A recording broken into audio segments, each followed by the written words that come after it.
Hi friends, സിനിഫ്ലിക്സിൻ്റെ ഏറ്റവും പുതിയ വീഡിയോയിലേക്ക് നിങ്ങൾക്കെല്ലാവർക്കും സ്വാഗതം. മോഹൻലാൽ നായകനായി പൃഥ്വിരാജ് സംവിധാനം ചെയ്ത് പുറത്തിറങ്ങിയ ചിത്രമായിരുന്നു ലൂസിഫർ. സിനിമയുടെ രണ്ടാം ഭാഗം ഈ വർഷം പുറത്തിറങ്ങി. വിവാദങ്ങൾക്കിടയിലും മലയാളത്തിലെ തന്നെ ഏറ്റവും വലിയ വിജയമാകാൻ എമ്പുരാൻ എന്ന സിനിമയ്ക്ക് സാധിച്ചു. തിയേറ്റർ റണ്ണിന് ശേഷം ഇപ്പോൾ ചിത്രം OTT റിലീസ് ചെയ്തിരിക്കുകയാണ്. സിനിമ കണ്ടു കഴിഞ്ഞപ്പോൾ പ്രേക്ഷകൻ എന്ന നിലയിൽ ഞങ്ങൾക്ക് തോന്നിയ ഒരു ഡൗട്ടാണ് ഇന്നത്തെ ഈ വീഡിയോയിൽ നമ്മൾ സംസാരിക്കുവാൻ വേണ്ടി പോകുന്നത്. നിങ്ങൾക്ക് ഇതേ ടോപ്പിക്കിനെ കുറിച്ച് മനസ്സിലായ കാര്യങ്ങൾ കമൻറ്റ് ബോക്സിൽ രേഖപ്പെടുത്തുമെന്ന് ഞങ്ങൾ പ്രതീക്ഷിക്കുന്നു. സിനിമയുടെ ഡീകോഡിംഗ് വീഡിയോ ആയതുകൊണ്ട് തന്നെ സിനിമ കാണാത്തവർ ദയവ് ചെയ്ത് സിനിമ കണ്ടതിന് ശേഷം മാത്രം ഈ വീഡിയോ തുടർന്ന് കാണുവാൻ ശ്രമിക്കുക. അല്ലെങ്കിൽ ഇനി പറയാൻ പോകുന്ന കാര്യങ്ങൾ നിങ്ങൾക്ക് സ്പോയിലറായി അനുഭവപ്പെടും. ലൂസിഫർ സിനിമയുടെ ഇൻ്റർവെൽ പോർഷനോടനുബന്ധിച്ചാണ് ടൊവിനോ അവതരിപ്പിച്ച ജിതിൻ രാംദാസ് എന്ന കഥാപാത്രത്തെ സിനിമയിൽ ഇൻട്രൊഡ്യൂസ് ചെയ്യുന്നത്. ബോബി വിളിച്ചിട്ടാണ് ജിതിൻ വരുന്നത് എന്നൊരു ആംഗിൾ വെച്ചിട്ടാണ് സിനിമ മുന്നോട്ട് പോകുന്നത്.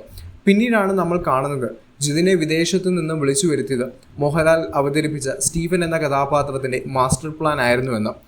ജിതിന് സ്റ്റീഫനെ സ്വന്തം സഹോദരനെ പോലെയാണ് കാണുന്നതെന്ന് സിനിമയുടെ ഒരു ഭാഗത്ത് നമുക്ക് കാണുവാൻ സാധിക്കുന്നുണ്ട്.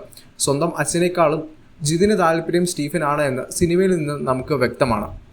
ഇങ്ങനെ ഒരു സിറ്റുവേഷനിൽ നമ്മൾ കരുതുന്നത് സ്റ്റീഫൻ്റെ വിദേശത്തെ ബിസിനസ്സുകളുള്ള കാര്യങ്ങൾ നോക്കുന്ന ഒരു വ്യക്തിയാണ് ജിതിൻ, അല്ലെങ്കിൽ സ്റ്റീഫൻ്റെ ബാക്ക്ഗ്രൗണ്ട് അറിയുന്ന ഖുറേഷിയുടെ കൂടെ നിൽക്കുന്ന വ്യക്തിയാണ് ജിതിൻ എന്നാണ് നമ്മൾ കരുതുന്നത്. കാരണം വിദേശത്ത് മറ്റൊരു ജീവിതം നയിക്കുന്ന ജിതിൻ രാംദാസ് എന്ന ചെറുപ്പക്കാരനായ വ്യക്തിയെ അവിടെ നിന്ന് വിളിച്ചു വരുത്തി കേരളം എന്ന സംസ്ഥാനത്തിൻ്റെ മുഖ്യമന്ത്രിയാക്കുവാൻ വേണ്ടി സ്റ്റീഫൻ പറയുമ്പോൾ ഒരിക്കലും സ്റ്റീഫനെ അറിയാത്ത ജിതിൻ ഇതിന് നിന്നു കൊടുക്കുകയില്ല. സ്റ്റീഫനെ നല്ലതുപോലെ അറിയുന്ന, സ്റ്റീഫൻ പറയുന്ന എല്ലാ കാര്യങ്ങളും അതേപോലെ ചെയ്യുന്ന, സ്റ്റീഫൻ്റെ കൂടെ നിൽക്കുന്ന ഒരു വ്യക്തിയാണ് ജിതിൻ രാംദാസ് എന്നാണ് സിനിമയുടെ ഈ ഒരു പോർഷൻ കാണുമ്പോൾ പ്രേക്ഷകൻ എന്ന നിലയിൽ നമുക്ക് അനുഭവപ്പെടുന്നത്. എന്നാൽ എമ്പുരാൻ സിനിമയിലേക്ക് വരികയാണെങ്കിൽ ജിതിൻ രാംദാസിൻ്റെ ഒരു നെഗറ്റീവ് സൈഡാണ് നമുക്ക് കാണുവാൻ വേണ്ടി സാധിക്കുന്നത്. എന്നാൽ ലൂസിഫർ സിനിമയിലേക്ക് നോക്കുകയാണെങ്കിൽ ദൈവപുത്രൻ എന്ന രീതിയിലാണ് സ്റ്റീഫൻ നെടുമ്പള്ളി ഈ ഒരു കഥാപാത്രത്തെ സിനിമയിലേക്ക് ഇൻട്രൊഡ്യൂസ് ചെയ്യുന്നത്.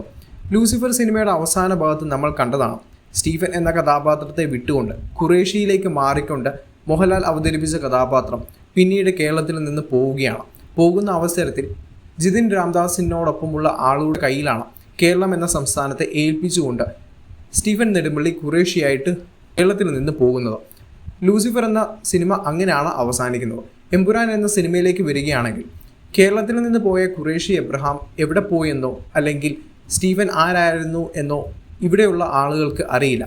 അവരോടൊപ്പം തന്നെ കൂടുന്ന ജിതിൻ രാംദാസിനെയാണ് നമുക്ക് സിനിമയിൽ കാണാൻ സാധിക്കുന്നത്. തുടർന്ന് കേരളത്തിൽ നിന്ന് പോയ സ്റ്റീഫനെ കുറിച്ച് മറ്റ് കഥാപാത്രങ്ങൾ തിരക്കുന്നത് പോലെ തന്നെയാണ് ജിതിനും തിരക്കുന്നത്. സിനിമയുടെ ഒരവസരത്തിൽ നമ്മൾ കാണുന്നത് ജിതിൻ മറ്റുള്ളവരോട് ചോദിക്കുന്നത് സ്റ്റീഫൻ ആരാണ് എന്നാണ്.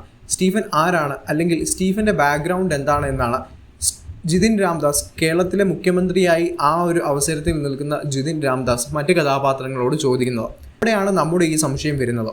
ലൂസിഫർ സിനിമയിൽ അതുവരെ എവിടെയായിരുന്നു എന്ന് ആർക്കും വലിയ ഐഡിയ ഇല്ലാതിരുന്ന കഥാപാത്രത്തെയാണ് സ്റ്റീഫൻ നെടുമ്പള്ളി ദൈവപുത്രൻ എന്ന രീതിയിൽ നാട്ടിലേക്ക് വിളിച്ചു വരുത്തുന്നത്. വിദേശത്ത് ചെയ്തുകൊണ്ടിരുന്ന അല്ലെങ്കിൽ അവിടെ ചെയ്ത പ്രവൃത്തികൾ നിർത്തിക്കൊണ്ട് കേരളം എന്ന കൊച്ചു സംസ്ഥാനത്തിലേക്ക് വന്ന് CM ആക്കുവാൻ തീരുമാനിച്ചത് സ്റ്റീഫൻ നെടുമ്പള്ളിയുടെ നിർദ്ദേശം അനുസരിച്ചാണ്. ആ ക്യാരക്ടർ സിനിമയുടെ രണ്ടാം ഭാഗത്തിലേക്ക് വരികയാണെങ്കിൽ സ്റ്റീഫൻ ആരായെന്നും സ്റ്റീഫൻ്റെ ബാക്ക്ഗ്രൗണ്ട് എന്താണ് എന്ന് പോലും ജിതിൻ രാംദാസ് എന്ന കഥാപാത്രത്തിന് എമ്പുരാൻ സിനിമയിലേക്ക് വരുമ്പോൾ അറിയില്ല. ഇങ്ങനെയുള്ള ഒരു കഥാപാത്രം എങ്ങനെയാണ് ലൂസിഫർ സിനിമയിൽ ആരാ എന്താ എന്ന് അറിയാത്ത സ്റ്റീഫൻ വിളിക്കുമ്പോൾ ഉടനെ തന്നെ നാട്ടിലേക്ക് വരുവാനും കേരളത്തിൻ്റെ CM ആകുവാൻ വേണ്ടി തയ്യാറെടുക്കുന്നതും എന്ത് ഉദ്ദേശത്തിലാണ്? കാരണം എമ്പുരാൻ സിനിമയിൽ ജിതിന് സ്റ്റീഫൻ ആരാണോ അല്ലെങ്കിൽ സ്റ്റീഫൻ്റെ ബാക്ക്ഗ്രൗണ്ടിൽ ഖുറേഷി ആരാണോ എന്ന് അറിയില്ല. അങ്ങനെ അറിയാത്ത ഒരു വ്യക്തിയുടെ വാക്ക് കേട്ടുകൊണ്ട് താൻ വിദേശത്ത് ചെയ്തുകൊണ്ടിരുന്ന എല്ലാ പ്രവൃത്തികളും നിർത്തിക്കൊണ്ട് ഉടനെ തന്നെ കേരളത്തിലേക്ക് വരികയും ഈ ഒരു ചെറു പ്രായത്തിൽ തന്നെ കേരളത്തിൻ്റെ മുഖ്യമന്ത്രിയാകുവാൻ വേണ്ടി ഇലക്ഷന് നിൽക്കുകയും തുടർന്ന് CM ആകുന്നതും എന്ത് ഉദ്ദേശത്തിലാണ് എന്ന് നമുക്ക് മനസ്സിലാകുന്നില്ല. ശരിക്കും എമ്പുരാൻ എന്ന സിനിമ കണ്ടു കഴിയുമ്പോൾ നമുക്ക് ഏറ്റവും അധികം തോന്നുന്ന ഒരു സംശയം ശരിക്കും ജിതിൻ രാംദാസ് എന്ന കഥാപാത്രം ആരാണ് അല്ലെങ്കിൽ ജിതിൻ്റെ ബാക്ക്ഗ്രൗണ്ട് എന്താണ് എന്നാണ്. ഖുറേഷി എന്ന കഥാപാത്രത്തിൻ്റെ ബാക്ക്ഗ്രൗണ്ട് ലൂസിഫർ എന്ന സിനിമയിലും നമുക്ക് വ്യക്തമല്ലായിരുന്നു. എമ്പുരാൻ എന്ന സിനിമയിലും ക്ലിയർ ആയിട്ട് ഒരു ഇമേജ് നമുക്ക് ലഭിച്ചിട്ടില്ല. മൂന്നാം ഭാഗത്തിലാണ് അത് കൂടുതൽ റിവീൽ ചെയ്യുന്നത്. അതേപോലെ തന്നെ ഒരു മിസ്റ്ററി ആയിട്ട് തുടരുകയാണ് ജിതിൻ രാംദാസ് എന്ന കഥാപാത്രത്തിൻ്റെ ബാക്ക്ഗ്രൗണ്ട്. കാരണം ദൈവപുത്രനായിട്ട് വന്ന ഒരു നെഗറ്റീവ് സൈഡ് കാണിച്ച ജിതിൻ ശരിക്കും എന്താണ് വിദേശത്ത് ചെയ്തിരുന്നതെന്നും അവിടെയും ഒരു നെഗറ്റീവ് കഥാപാത്രമായിരുന്നോ ചെയ്തിരുന്നത് എന്ന് പോലും നമുക്കറിയില്ല. എമ്പുരാൻ എന്ന സിനിമയിൽ ഖുറേഷിയുടെ ബാക്ക്ഗ്രൗണ്ട് വ്യക്തമല്ലാത്ത പോലെ തന്നെയാണ് ജിതിൻ എന്ന കഥാപാത്രത്തിൻ്റെയും ബാക്ക്ഗ്രൗണ്ടും അതോടൊപ്പം തന്നെ ജിതിനും സ്റ്റീഫനും തമ്മിലുള്ള ബന്ധവും വ്യക്തമാകാത്തത്. നിങ്ങൾക്ക് മനസ്സിലായ ഈ ഒരു ക്യാരക്ടറിൻ്റെ ഡീകോഡിംഗ് കമൻറ്റ് ചെയ്യുക. നിങ്ങൾക്ക് ഈ ഒരു വീഡിയോ ഇഷ്ടപ്പെട്ടെന്ന് കരുതുന്നു. ഇഷ്ടപ്പെട്ടെങ്കിൽ തീർച്ചയായും വീഡിയോ ലൈക്ക് ചെയ്യുക. തുടർന്നും ഇങ്ങനെയുള്ള വീഡിയോസ് കാണുന്നതിന് വേണ്ടി നമ്മുടെ ചാനൽ സബ്സ്ക്രൈബ് ചെയ്യുന്ന കാര്യം കൂടി പരിഗണിക്കുക.